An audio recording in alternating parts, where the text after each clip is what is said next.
Ni sunna unapopata mtoto uweze kufanya nini? Aqiqa, sunna ya kuchinja. Mtume sallallahu alaihi wasallam alimchinjia Hassan na Hussein kondoo ngapi?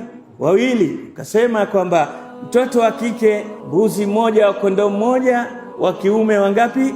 Wawili. Kwa nini? Kwa sababu umepata neema, Allah amekupa mtoto, unashukuru. Kushukuru kwa Muislamu ni kwa mdomo na moyo na vitendo. Kushukuru kwa vitendo ni kule kukachinja nyama ukawagawia wanyonge. Angalia, hili swali limekuwa gumu kujibika, kwa sababu leo hata sisi Waislamu ni wachache wanaofanya sunna ya hakika, lakini ni wengi wanaofanya shirki ya birthday. Kila mwaka anagharimika kufanya birthday.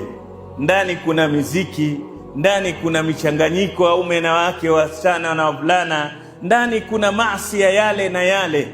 Lakini kumbe tabu hii ya kila mwaka kupata hasara ni tu mtoto anapozaliwa siku ya 7 au ya 14 au wakati wote Allah atakuruzuku, basi unachinja na unagawanya nyama kwa wale unaowataka.